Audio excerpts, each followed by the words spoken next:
Welcome back to another edition of the Washington Nationals here on OOTP 27, and this is actually going to be the final episode of the Washington Nationals here on OOTP 27.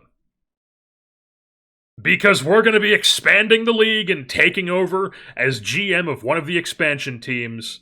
We're going to be pulling an Oaks mid-series, but rather than taking over an expansion team that had been around for like 10 years or whatever it was when we took over the Oaks, we are going to be right from the get-go, right from the initial expansion and realignment of the league, taking over one of those expansion teams. I mean, we have pretty much done all we can do here in the nation's capital with the Nationals after 4 straight World Series, 4 straight 100-plus win seasons. There's just not much left to do here in DC. We're leaving them in a good place. Jerry Harris is going to be entering free agency, and then as Jerry Harris leaves, so is our GM, Doug Marsh.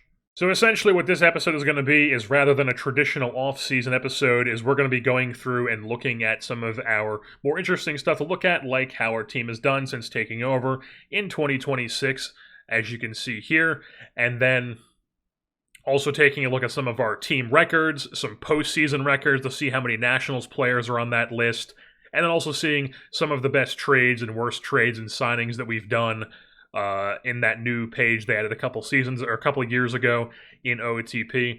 And then there's going to be another episode, which is going to be the first episode of the expansion series, which will be the rest of the actual off-season, and us doing everything, and the expansion draft, and getting ready for the 2037 campaign with the new team. I'm not going to say what team we're going to be right off the bat, but I do have the teams that are going to be the expansion teams ready to go. I've made logos, jerseys, everything like that. It's all ready to go. You will see in the next episode. But you can see here, we took over in 2026, obviously, first year of this game where it starts. It goes 72-90, not the best season. 75-87, slight improvement, and then in 2028, immediately 90-win team. We're in the playoffs, and ever since 2028, we have not had a single season where we missed the playoffs. We did have a bunch of seasons where we had poor results in the playoffs. So if we go back to 2028, the first year we made the playoffs, we beat the Cubs that year and then lost in 7 to the Brewers in the LCS. And then moving on to 2029, beat the Cubs first round, losing 7 to the Dodgers in the LCS. And then we move things on to 2030, and this is where our run of just like, what the hell is happening? We can't get over the hump years happened. Lose to the Phillies, get first rounded as the bye team. And then in 2031, right again, we're in the wild card, and then we get first rounded again by the Atlanta Braves. So then in 2032, first rounded, swept. And this is where we made the decision to move off of some of the more swing and miss guys, and we started playing Dylan O'Ray more. We know how much of a key factor he's been, and then just having a lot of like power, bat the ball, power, bat the ball, power, bat the ball is the way we're constructing our lineup, and making an emphasis on having guys that can put the ball in play. And once we did that, 2033, boom. It was just immediate success. Over the Reds, over the Brewers, in 7 over the Blue Jays in the World Series. And then in 2034, take out the Mets, the Cubs, and then in 6 over the Twins. And then in 2035, the Cardinals swept them. Pirates took 1 game from us, we beat them in 5. And then we take out the Astros in 6. And then this most recent year, 2036, Reds, Cardinals, and then winning in 7 over the Los Angeles Angels. Definitely the toughest one that we've had so far, as the Washington Nationals are four-peating here in 2036.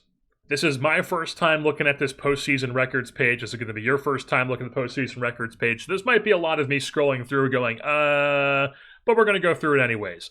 And then right off the bat, we are seeing here in 2033, in a single postseason, 66 total bases for Jerry Harris. That is a postseason record. Cody Thomas in 2034. I recognize that name. Yes, he's the two-way guy with the Twins. So he has a couple postseason records here, as well as it's building the report again because we backed it at the page. That's going to be annoying.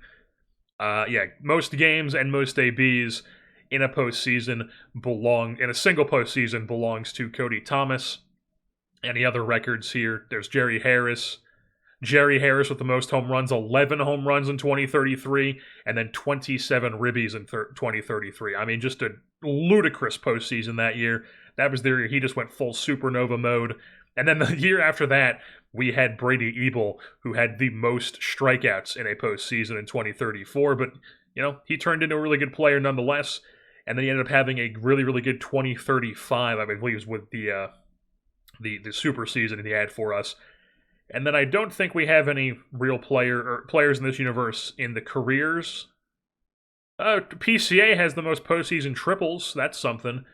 But nothing else on this list for this universe players. Single season pitching awards from our players. Cameron Fluke in 2029 didn't lose a single postseason game in 2020. I think that was the year that we were using him as an opener. He was not opener. He was a super follower for us.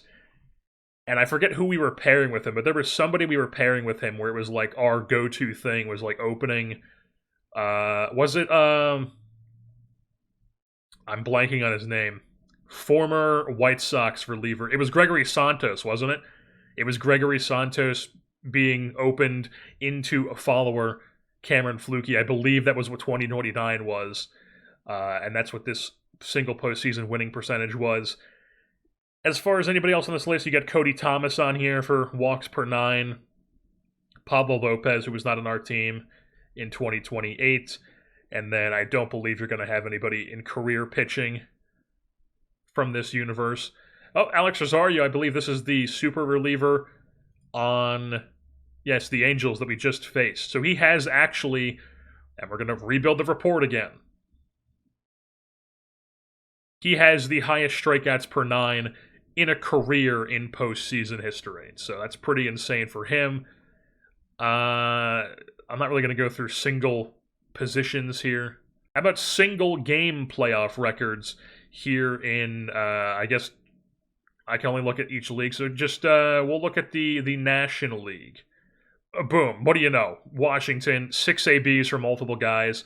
I mean, that's just a ton of guys tied for 6 ABs. So, I mean, we don't really need to scroll through that, but I mean, it's a shit ton of guys who have had 6 ABs in a postseason, in a postseason single game. But Whaley, Jerry Harris, Luke Corsia. Let's just skim through, I guess. Harry Ford, Luis Hernandez, Harry Ford again. That's Trey Turner in real life, and that would be it for us. And then hits, we got Whaley with 4, not quite the record. Multiple people have 5, including in this universe, Smithville, Marion, and J.J. Weatherholt. And then you got Whaley, Jerry Harris. Melvin Jimenez is on this list with 4 hits. Jerry Harris, Jet Williams, James Wood. And that would be all our guys. Do we have anybody with the run record in a single game? Luke Corsia with 3, but not 4. Which multiple players have had, but nobody on our team in this universe. Doubles? Anybody with a double record? No, Whaley with 2, but nobody with 3. Triples? Luke Corsia does have the tie for most triples in a postseason game in 2034. Home runs? I don't think we had anybody with we had no 3 home run games, but Josue DePaula had a 3 home run game for the Dodgers in 2030. And then Werman, 2 home run game in this past postseason. That must have been against us. Oh my god. This guy's in the frickin' record books now because he did it against us. And then we have a bunch of guys with 2 home runs. Harris, Corsia, and Harris did it twice in the same postseason in 2035. That was the year where he was just going insane for us. And then Kike Hernandez has the RBI record, but then behind him, Luke Corsia with 6 ribbies on that list. 5 ribbies was Jerry Harris again. And nobody else from our team there. Stolen bases.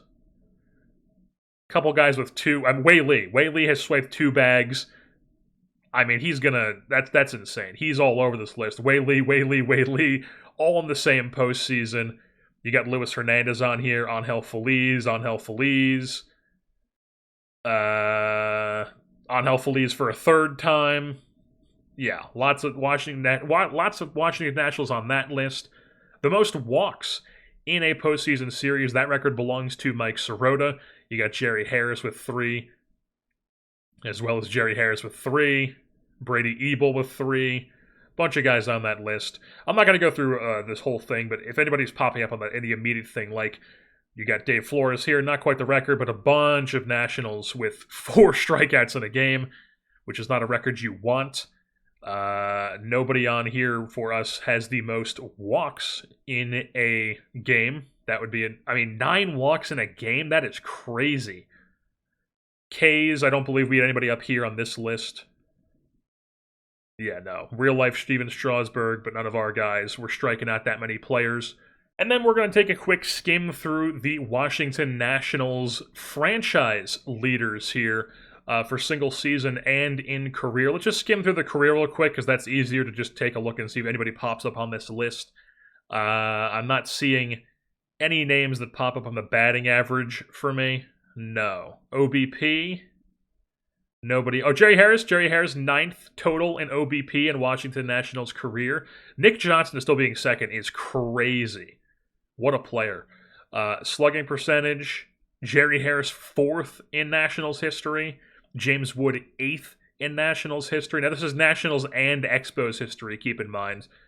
OPS, Guerrero, yep. Jerry Harris 5th. We also have James Wood 8th. In career WAR, we've got James Wood 5th. Angel Feliz already 6th. Harry Ford 8th. And then Jerry Harris not on this list. Pretty crazy. But Wood, Feliz, and Ford all are. Career games played, James Wood, 3rd most games played in Nationals history. Harry Ford 8th, and then Angel Feliz in 9th most games played. ABs, I don't really care, but James Wood is 3rd. You got Harry Ford on this list as well, and Angel Feliz. The most runs scored in Nationals career is quite a significant margin, too. The only one with 4 digits. James Wood tops that list. You got Harry Ford on here as well, and Angel Feliz just creeping in at the bottom of the list with 621 runs scored. The hits leader in his career with the Nationals, James Wood is number 3. Harry Ford is number 9. Total bases, number 2 is James Wood. You also have Angel Feliz on this list. Singles, you have James Wood here. Harry Ford 10th. Doubles, James Wood 2nd behind Ryan Zimmerman. And Harry Ford is 9th. Triples, Jerry Harris is 9th, and Luke Corshey is already 10th in Nationals history in triples. That is crazy. He is already 10th with 25 career triples, and he's almost 24 years old. That's a crazy start to his career. And then, of course, the home run leader here at the Washington Nationals with 310 career home runs is James Wood, beating out Zimmerman for the franchise record. You also have Feliz, Harris, and then even Mike Sirota. Mike Sirota on here with 10th with 151 home runs in his career for the Nationals. RBI, you have Wood behind Zimmerman. You have Feliz on here. Stolen bases. James Wood is even 2nd in stolen bases in his Nationals career, only behind Tim Raines, who stole an absolute ton of bases in his day. Angel Feliz, Dylan Cruz on this list with 196. Harry Ford's on here. And then even Nasim Nunez, who was stealing a bunch of bags for us early on in this National Series. Move things on to counting walks. I mean, just an absolutely absurd lead for James Wood on the counting walks. Hit by pitch, Harry Ford out here getting absolutely peppered, only behind Ron Hunt, who I'm not really familiar with. And then Angel Feliz on that list as well. The most strikeouts, James Wood. That's what you'd expect. He played a lot of games. Big bat, swing and misses. Feliz on here too. Not really too concerned with the strikeout career numbers. But how about the single season ones? Nobody for batting average. For OBP, Jerry Harris, 9th with a 416 OBP. Slugging percentage, you got James Wood, the 3rd highest slugging percentage in Nationals career, or Nationals history, in a single season. You also had the 9th in 2032. OPS in a single season, you had James Wood at 3rd, and Jerry Harris in 8th. With WAR, you've got James Wood at a 7.6 in 2030. That's 6th highest. And that was it for us. And then games in a single season. I mean, you're going to have a bunch of guys on there. Yeah, I mean, Jerry Harris played 162 for sure. ABs in a single season. Nobody actually appeared on this list. Runs in a single season. Tim Raines all over here, but so is Jerry Harris in 2034, 2033, and 2035. Appears 3 times on the list, which is the amount of times that Tim Raines also appears. And then James Wood also appears on here once with his 2030 season. Hits in a single season. Mark Kredzelanek is on here. Vladdy, Tim Raines, Vijor is on here a couple times, but nobody on our team, unfortunately. Total bases, it's all Vladdy. You got James Wood behind Tim, Jerry Harris in 2034. And then singles in a season. None of our players are on here. I mean, Mark Kredzelanek had 157 singles in a year. That is crazy. He also has the doubles record in 1997 with 54, Vijor behind him, and then Luke Korsha, 2036, this most recent season with 49 doubles, and didn't even lead the league in doubles, but that's the 3rd highest in Nationals history. And then you also have Luke Korsha in 2035 on this list, in 8th with triples. You have Dalen Lyle. Oh, this was 2025. This was not our season. This is before we took over. But Dalen Lyle, I did not realize, had 11 triples in real life last year in 2025. Home runs, James Wood, the most in a season, tied with Soriano with 46. You also have Jerry Harris with 42 in 2035, with 39 in 2034. And then none of our other players are on here. RBI in a single season, Brady Ebel just barely missed out on taking over Vladdy's record with 127 ribbies in 2035. We also have Jerry Harris on this list in 2035. Stolen bases in a single season. None of our players are on here. This is all Tim Raines, Marquise Grissom. I don't even know who Ron LaFleur is. I've never heard of this guy. But apparently he stole a ton of bags in 1997, or 1980 rather, 97 bags in 1980 with the Montreal Expos. The only season he played with the Expos too. Yeah. And then we take a look at the counting walks in a single season. Ken Singleton's on here, wow. Jerry Harris, 2034. Jerry Harris, 2033. Hit by pitch in a single season. I mean, getting hit by pitch 50 times in 1 year. Ron Hunt. Wow. What a number there. None of our players appear on that list, though. And then strikeouts, James Wood. Marco Barrero's already up here. James Wood. Michael Tolia in 2027 was on our team. He's on this list as well. And those are our franchise numbers for the hitters. Now let's take a look at the... wrong list. The pitchers. We have career numbers. Any of our players pop up. Alex Rouse, 10th best career WAR in franchise history. Nobody else on the list pops up. Wins, counting wins. Nobody on that list. You wouldn't expect to be on that list. Winning percentage, Alex Rouse is number 1 on that list. Jerry Harris is number 4. Dax Hardcastle. Even Cameron Flukie shows up on this list. Saves, Bobby Matamoros, already the most successful closer in Washington Nationals history with 160 saves. We don't have anybody else on this list from our universe. The career wars for pitchers. Dax Hardcastle, the only one who makes an appearance for us at the very bottom of the list here in number 10. Games pitched in a career. Bobby Matamoros, number 8 on this list as well. Jose Rodriguez, number 10. And then games started. We're not going to have anybody here, are we? No, we're not. Complete games, I mean, that's just no chance. Shutouts, no chance. Innings pitched, probably not. Yeah. We didn't really have any pitchers who were around here for a super long time. So nothing's going to really show up here too much. Hits allowed in a career, that's not going to be here. Home runs allowed, I mean, you don't want to be on this list. Patrick Corbin's got the most. Yeah, we don't have anybody there. Walks allowed, don't really care. Walks allowed, walks per 9. Lowest walks per 9 is this guy, Bill Stearns. Dax Hardcastle 5th, 1.9 walks per nine in his career. And nobody else from our team. Strikeouts in a career. Nobody shows up on that list. Strikeouts per nine. Jerry Harris is 4th. Connor Prelip is 5th. Alex Rouse is 6th. Cameron Flukie is 8th. And Dax Hardcastle is 9th. K minus walk, or K per walk. We have Hardcastle in 4th. Jerry Harris in 7th. Prelip in 8th. Alex Rouse in 9th. Whip in a career. Dax Hardcastle is 4th. Rouse is 8th. And our war. Nobody shows up. But then for a single season record, I'm sure we have a few of here. In ERA, I should be looking at this number. Nobody in ERA. Nobody in wins. Nobody in losses. These are all 1800s, and then Steve Rogers in 1974. Winning percentage? Nobody. Saves? Nobody. Wow, so that's crazy. Matamoros has the career save record for the franchise, but he does not have a single season record because he's never had more than 36 in a year. I think 35 is his highest.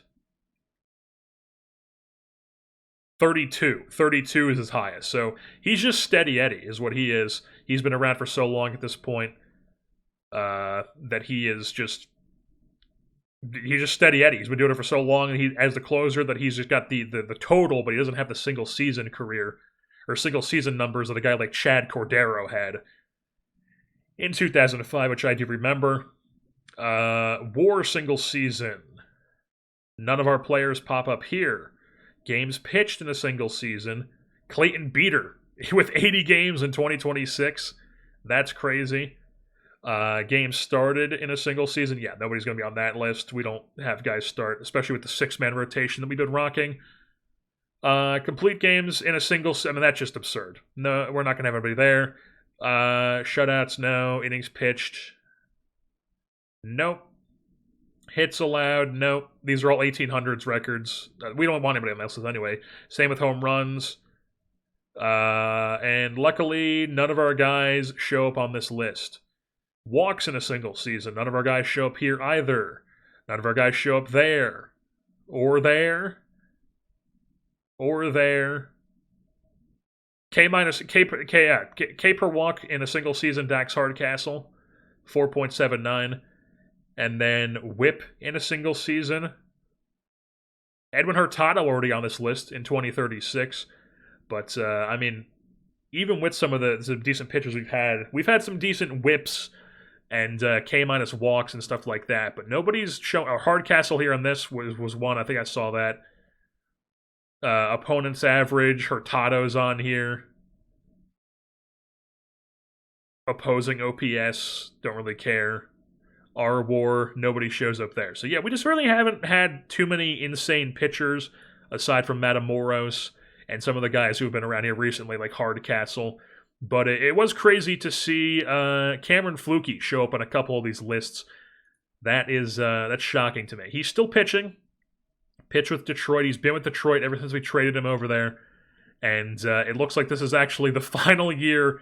This upcoming season is the final year of his career, as he's been just in their bullpen. He's had some years where he was like okay, but overall, not a great career for Cameron Flukie. But we got the best out of him. We got what we could in that little bit he was here. I think it was 2029 was the year where he started. Yeah. And then 2030, he was like the opener guy. I want to say in the playoffs in 2029, he was... At some point, we were pairing him with... I'm already forgetting his name again. Gregory Santos. That was definitely something we were doing. I don't know why, like, Gregory Santos is gonna... Yeah, let's just... Gregory Santos. Yeah, he was here 2028, 2029, 2030, doing lots of opening for us. 29, 31, and 31 starts those seasons. So he was definitely paired with a lot of openers. We were doing a lot of openers at that point in time.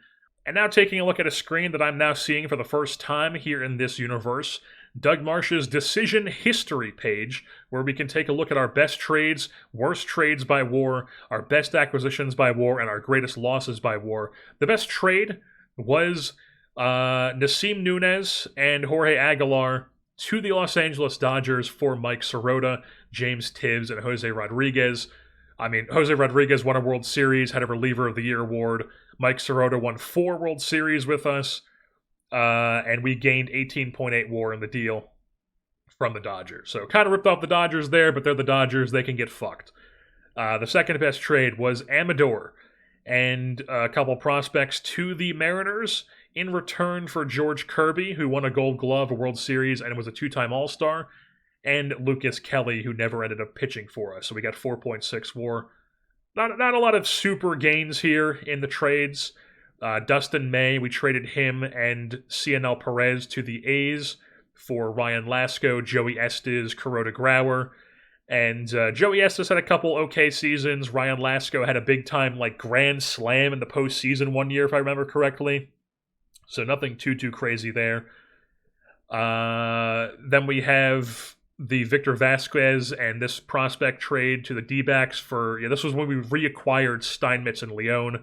Got 2 WAR. I mean, that just shows you how much trading I do when this is our 4th best trade, the one we did last season. 2026, this was the first year, Garcia to the Twins for Connor Prelip, Billy Amick, and Kalai Rosario. Only Connor Prelip really pitched for us, and he won a World Series with us apparently and was a 1-time All-Star. So Connor Prelip, he was okay for a little bit. We look at his stats here in the big leagues. He had that one initial 2027 season where he had a 3 WAR.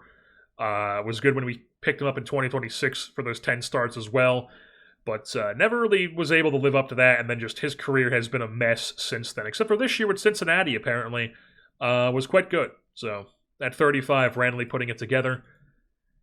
In the bullpen, and then worst trades by WAR. Thomas Martinez to the Brewers. Yeah, I had a feeling this was going to be up there. We traded him for Josh Wayne because we just had no room on the 40-man for him, and he ended up turning into a really good starter for Milwaukee. And, of course, has now a torn rotator cuff at 25 years old, about to be 26. And then we had Josh Wayne in return, who is currently one of these guys who isn't really developing, but could potentially develop to be good someday. We will have to see, but we won't see. If he ends up in the universe at some point, then we'll see, because we will not be the GM here anymore. And then the next one was the getting Amador trade. So trading Amador was our second best one. Acquiring Amador was our second worst trade, where we traded DJ Hers to the Rockies for Amador just straight up, and we lost 10 WAR in that deal because DJ Hers ended up being pretty decent for a couple seasons for the Rockies. So 2027 through 2031, he was pretty good with the Rockies, and then from there on, he was not great. But then, I guess the past couple seasons has been okay, and between the bullpen and the rotation. But overall, DJ Hers much better than Adel Amador, at least at one point. Now, Amador did have a little bit of a career resurgence at one point. He's currently on our AAA team because he was just in free agency. But yeah, he went to Minnesota and ended up being really good. Didn't do anything in Seattle, then went to Minnesota, and he put together a 5-win season, a 3.5, a 4-win season, a 5-win season, even a 2-win season with no hitting, and then a 3-win season. And then they were just like, let's just not bring this guy back. And then we signed him on our minor league deal, and we never called him up. But ended up having a bit of a career resurgence in Minnesota. So good for Adel Amador, I guess. And then our third worst trade was Caleb Lomavita and Clayton Beater to the A's for Corbin Burns, who ended up, what did he even do for us? He was okay, and then I think that was one of our getting first rounded years, I want to say. I'm not sure. But he didn't really do anything for us. And then was it Lomavita who had a good career? I guess Loma Vida ended up having some decent seasons with the Athletics. And then Clayton Beater had one good year with the Athletics. So yeah, we lost 9 WAR in that trade. And then we also lost WAR in the Ben Gardenhire and really, we lost in that? That's crazy. So even with Brady Ebel, who was Supernova in 2035 and was overall a good player for us in the 4 years we had him, we still lost WAR in that trade because Ben Gardenhire and Travis Sikora were both good. I mean, Gardenhire was like their premier closer for those 4 seasons in San Francisco. Then we reacquired him. He won a World Series. And then Travis Sikora, still there, and was a really good starter for 3 seasons. So we somehow lost WAR in that deal because those 2 pitchers did well for him. And then the last trade on this list was Foster Griffin to the Reds for Jay Allen and Zach Maxwell, which at the time I thought they were going to be like our center fielder and like a high leverage reliever. I think Zach Maxwell did anything for us. In 2026, he pitched a little bit, and then he just regressed and never really did anything for us. And then Jay Allen, I think maybe had a cup of coffee. He played a little bit in 2026, didn't do anything, and then just kind of never did anything in his career overall. While Foster Griffin, I know, was on that Reds team that won the World Series, yes, in 2031. That was his last year in the big leagues, his worst season, but he was around on that staff for quite a long time, from 2027 through 2031. So you can see the best acquisitions, draft picks, are all Jerry Harris, Dax Hardcastle, Luis Hernandez, Mike Sirota by trade, Bobby Matamoros by draft pick. Dylan O'Reilly was a waiver claim, remember. So was Jet Williams. Luke Korsch, international free agent. Alex Rouse, draft pick. Free agent Tarek Skubal. Trade Brady Ebel, draft pick Kleeman. Trade Prelip, draft pick Melvin Jimenez. And then our worst losses, all by trade, Hers, Sikora, Martinez, Loma Vita. I mean, Loma Vita's the fourth worst loss. I mean, that's fine. I don't care. Garcia, Ruiz, Griffin, Picott. Picott definitely hurt to get rid of. I liked Picott. Jet Williams, I liked him too. Gardenhire, Ebel, Steinmetz, and Zahir Hope. So, some names we liked on here. I liked Hope. I liked Ebel. I liked Gardenhire. Jet Williams was fun to have. Picott was good. I liked him as a player. I thought he would be more interesting than he ended up being for us. We just kind of had a log jam in the outfield at that time. But Martinez definitely was hurting us for a bit, because we could have definitely used a guy like Martinez during these seasons here. But, we still won the World Series without him, and then he ends up on this Brewers team that I don't think has done, anything. And, of course, our fan rating here, our fan loyalty, goes to very good here in DC as we are going to leave. We have 100% fan interest, very good loyalty. We're a big market size. We've gotten our budget up to 10th in Major League Baseball. Even with the payroll that was quite low this season, we still win a bunch of games. The attendance was off the charts this year. We take a look at our charts here. Attendance history has pretty much gone up since we took over. I mean, especially in 2032, we had a huge boost in attendance, and it's been pretty much going up ever since. Our revenue has been going up a ton during this World Series run. I mean, we're making over $400 million a year now. Budget has gone up with that as well. Our record here, I mean, ever since 2028, it's been in the green, and we've got 100-win seasons the past 4 years. So pretty crazy stuff for the Nationals here. We're leaving them in a good spot. They should be able to remain a contender. We'll see how it goes for them.